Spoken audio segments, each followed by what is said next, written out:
This video is everything you need to know for update 1.1 for Ember Knights. These are the general quality of life changes that came with 1.1. Mini bosses now drop stat gems as a reward. Healing rooms fully recharge all skill charges. Rerolling Arlen's shop can show new types of items. So let's say there's a skill in one of the slots and you rerolled the shop, it can turn into a relic or vice versa.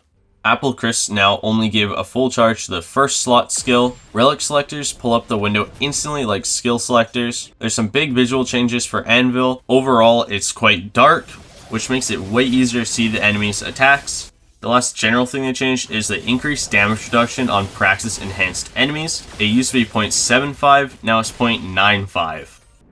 Now let's talk about the new Ember Shrine, which used to be the Ember Pit. So, it used to be a pit where you just keep cycling on through what color you wanted, but now you can interact with it. You can change your Ember Flame color, which mine is always going to be purple, but you can always look at all of them too and see which ones you have unlocked, and then go through them using the arrow keys or WASD.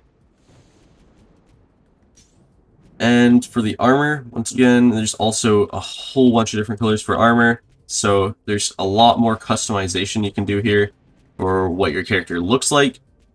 I'm going to be rocking the purple flame with the black, or maybe it's inverted armor color, just because that's what I like. I don't know, it looks pretty clean. On the right side you can see a preview of what it's going to look like. You can also save certain presets, so I've saved this preset. You can save up to 4 presets. Overall, I think they did an amazing job on this. They also brought in a new look for it, which makes it look really cool. I like how there's all these little souls of different elemental colors. Now, when we look at the compendium here, you can see that the area has changed. There's lots of books and knowledge.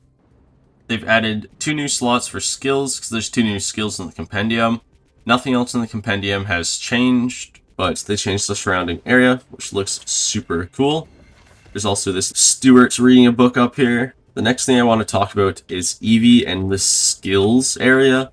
So it used to just be pretty basic before, just the one thing in the middle and the containment container for where the skills get created. But now there's little holding cells for each individual skill. Arlen's shop got moved to the top right because it was just empty space before, so they're utilizing the space better. Same thing with Arlen though, you just reroll for relics. There's no selecting of relics yet. And this last thing in the Nexus that I want to talk about is in the Tear, there's now different modifiers have different values. So if I were to put Aficionado on, the first tick of it is 2 tiers or 2 orbs, which is now also 8 relics. And then there's 3 tiers to it now. Each tier increases the orbs by 1, and Aficionado goes from 8 relic limit, 6 relic limit, to 4 relic limit. Blitz is once again the same, and it increments 1 to 5, which is nothing new. So Sealed is now 3 orbs, Fragile is 3 orbs, Doused is 3 orbs, Challenger is 3 orbs, Pantheon, each one is just 1 individual orb, which is not bad. Malice is the same, each one is just 1 orb. Hulking, Haste, Bane, Onslaught, and Horde all work the same way they did before, by giving 1 orb per tier. In Nether, you get to see the reward before you enter the room, you just can't see what the room entails. There will always be a choice that has 1 big gem and 2 small gems.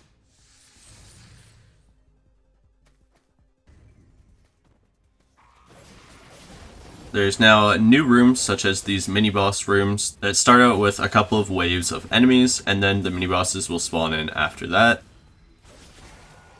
Some rooms now have room modifiers, and the room modifiers have changed a little bit.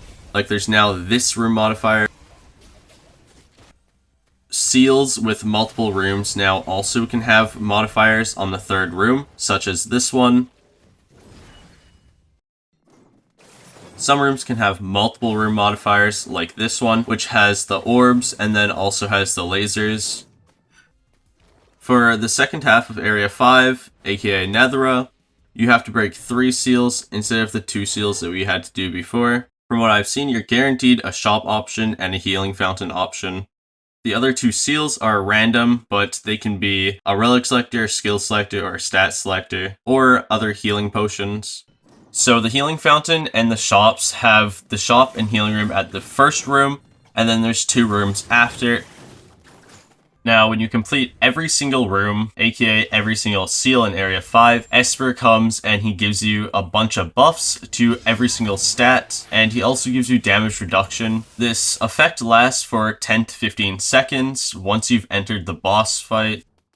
There's also 2 new skills that you can unlock. The first skill, Soul Siphon, you unlock by beating Praxis on Doom difficulty. The other skill, Gravity Well, you unlock by beating Praxis on normal difficulty.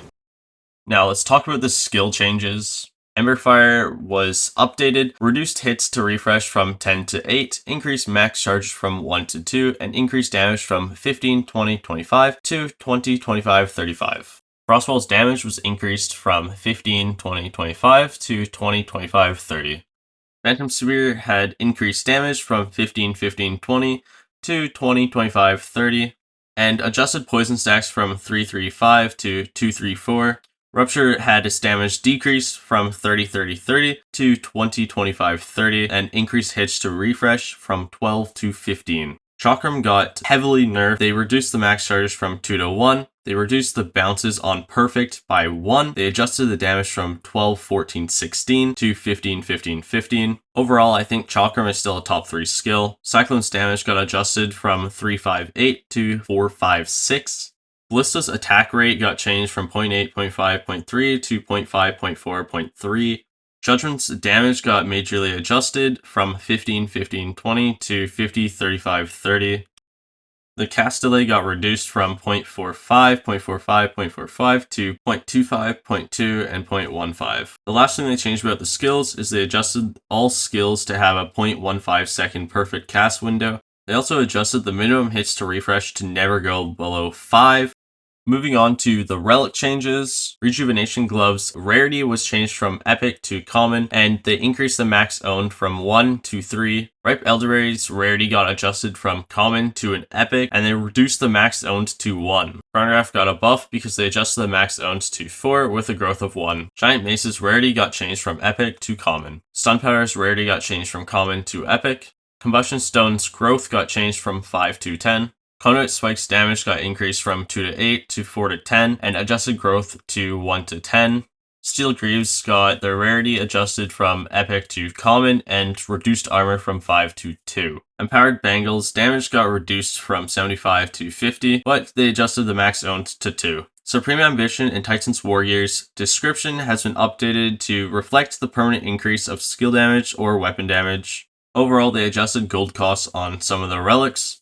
For endless looping, they have showed us what the stats are for each loop. So to keep this simple, let's say you went into a run with all default modifiers. On loop 1, enemy health will be up 200%, enemy damage will be up 200%, enemy attack speed will be up 135%, enemy move speed will be up 175%, enemy spawning will be up 175%.